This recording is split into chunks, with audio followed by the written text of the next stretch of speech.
Assalamualaikum warahmatullahi wabarakatuh. Waalaikumsalam.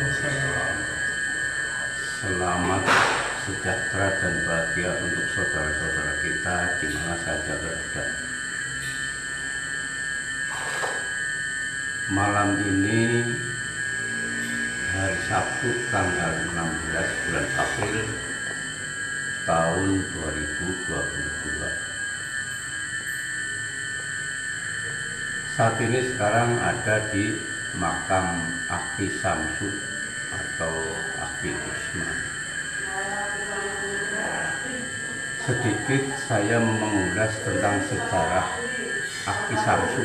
Ini guru besar kita, orang utama yang memperkenalkan kepada saudara-saudara kita semua dengan bimbingannya menjadi manusia-manusia yang berketuhanan. Sekilas sejarah Aki Samsu. Pada tahun 1969, Aki Samsu sedang menghadapi kebingungan yang sangat dahsyat. Sampai berjalan dengan keadaan sedang kebingungan yang sangat dahsyat sampai ke Masjid Agung Kesepuhan Banten.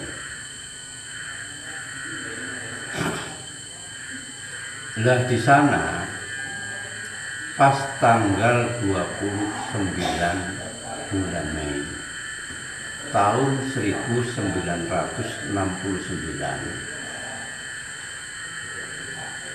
bertepatan dengan tanggal 12 Maulid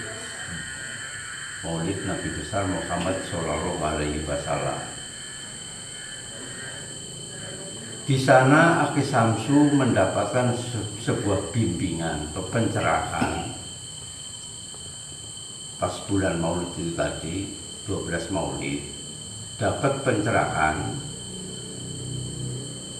Seketika Aki mendapatkan anugerah dari Tuhan, yaitu yang disebut pencerahan, membawakan satu perubahan. Setelah mendapatkan bimbingan, entah siapa yang membimbing saat itu, saya tidak tahu persisnya yang membimbing Aki Samsu saat itu. Namun ada perubahan yang sangat dahsyat setelah mendapatkan tuntunan, sehingga Aki Samsu merasakan perubahan yang amat dahsyat. Di situ pun bertanya-tanya dengan terheran-heran secara pribadi. Bertanya-tanya, apakah hal ini seandainya dibagikan ke orang lain rasanya akan sama? Diam-diam Aki Samsu membagikan kepada sahabat dekatnya, saudara-saudara. Ternyata umat-umat yang mendapatkan tuntunan dari Aki itu pun mereka semua merasakan perubahan sangat dahsyat. Terus dikembangkan sampai banyak. Tapi saat itu karena pemberiannya atau cara pembagian secara diam-diam, namun berkembang terus. Saat itu ada kesepakatan, disebutnya kelompok kepribadian, karena masing-masing yang mendapatkan khusus untuk pribadi. Tapi semua yang mendapatkan tuntunan dari Aki, semua akan mendapatkan pencerahan yang sangat luar biasa. Seketika hatinya dirubahkan lebih positif daripada sebelumnya. Makanya dari saat itu, dari kumpul-kumpul para sahabat Aki itu menyebutnya kepribadian. Namun setelah makin banyak yang menerima, sehingga Aki bersabda, setelah aku rubahkan rasa hatimu atas kuasaku, sampaikanlah kepada sesamamu yang sedang kegelapan mata hatinya. Serempak sahabat-sahabatnya berbagi kepada yang lain. terus berkembang sampai begitu meluas perkembangannya. Setelah berkembang pesat, semakin banyak umat-umatnya yang tertuntun, bertanya-tanya, ini umat semakin banyak yang tertuntun. Lah ini namanya apa? Tadinya kepribadian. Namun setelah banyak, bukan sudah tidak layak disebut kepribadian karena saling terkait satu dengan yang lain. Akhirnya sepakat disebut perkumpulan umat-umat kesucian. Dari mana asal usul nama kesucian itu? Karena umat-umat yang dapat tuntunan langsung dari Aki maupun dari para sahabatnya, semua merasakan, menyaksikan dan merasakan keberadaan roh suci yang ada dalam diri yang berasal dari Zat yang Maha Suci. Itu munculnya nama kesucian. Jadi berawal dari umat-umat yang tertuntun di situ menyaksikan dan merasakan adanya roh suci yang bersemayam dalam diri yang berasal dari Zat yang Maha Suci. Makanya dikasih nama kesucian. Nah, dari kepribadian terus melangkah lagi kesucian, semakin berkembang pesat sampai terbentuk kelompok-kelompok kecil di mana-mana berserakan. Banyak yang tertuntun, banyak yang liar dan seterusnya. Nah, di situ karena merupakan satu kebaikan untuk umat manusia yang awalnya jadi pemabuk, banyak hal-hal yang melakukan hal yang negatif. Setelah mendapatkan tuntunan dari Aki Samsu, rata-rata menjadikan suatu perubahan menjadi orang lebih positif, lebih arah jelasnya untuk menjalankan hidupnya. Jadi akhirnya disebutnya apa? Kelompok orang-orang yang berketuhanan. Kenapa disebutnya orang-orang yang berketuhanan? Pada dasarnya kuncinya hanya pasrah diri kepada Tuhan, sesuai dengan agamanya masing-masing, nggak ada unsur paksaan. Tidak mengagamakan orang yang sudah beragama, tapi dituntun pasrah diri kepada Tuhan, itu kuncinya. Sehingga umat itu bisa menyaksikan dan merasakan keberadaan roh suci yang ada dalam dirinya yang berasal dari Zat yang Maha Suci. Itu. Setelah berkembang semakin besar, sepakat para sahabat Aki menyatakan ini adalah sebuah amanah. Amanah siapa? Amanah Tuhan yang Maha Esa. Ini sepakat kasih nama Aki, amanat keagungan ilahi. Namun seiring perjalanan waktu, setelah muncul jadi amanat keagungan ilahi, berkembang pesat semakin tidak terkendali, bertebaran di mana-mana ada kelompok-kelompok menyebarkan amanat Aki ini. Bukan sebuah masalah. Banyak orang memberikan tuduhan-tuduhan yang miring, tuduhan-tuduhan yang negatif. Karena apa? Tidak mengerti apa yang kita bawa, apa yang kita rasakan. Nah, dari para pengikut atau penerus Muhammad Aki Samsu, para penerusnya ya, pada punya inisiatif. Ini adalah alam perubahan.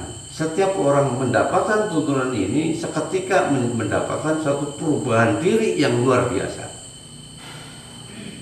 Ini sesuatu amanah yang bisa membawakan perubahan diri untuk segenap umat manusia di mana saja berada. Tidak memandang ras, suku, bangsa maupun agama. Makanya dari para sahabatnya punya inisiatif ini harus ditertibkan. Nah, dari para penerus yang merasa ini adalah suatu aset bangsa karena membawakan suatu perubahan yang positif, ada yang membentuk sebuah wadah secara resmi yang dilindungi oleh payung hukum. Salah satu yang sudah ada, yang saya tahu ya, pertama Rasik di Kembangan, yang dipimpin, yang dibina oleh abang kita, orang tua kita, yaitu Abang Bulganon Hasbullah Amir.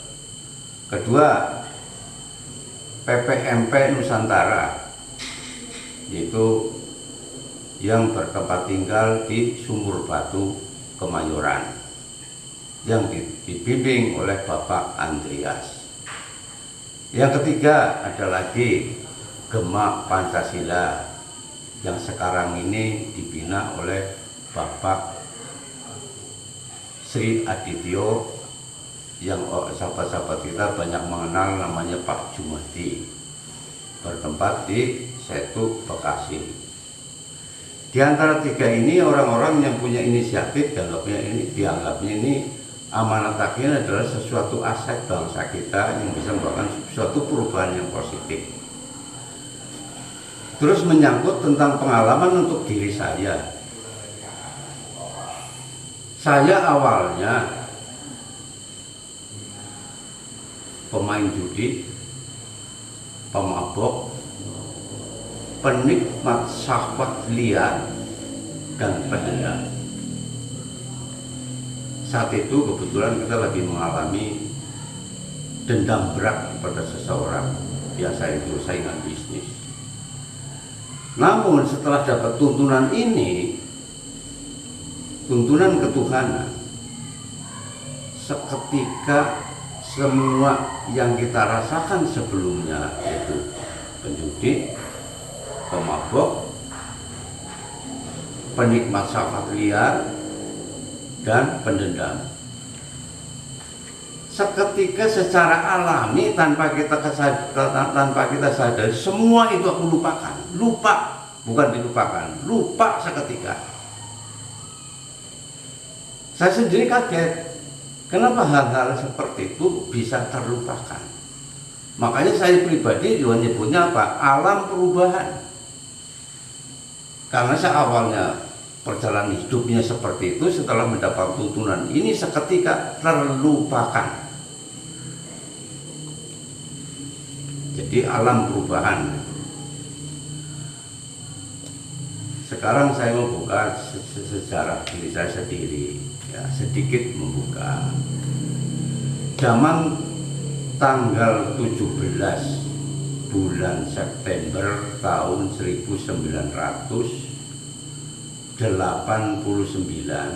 di Srengseng Lama, yang disaksikan sesepuh saya Bapak almarhum Joko Purnomo.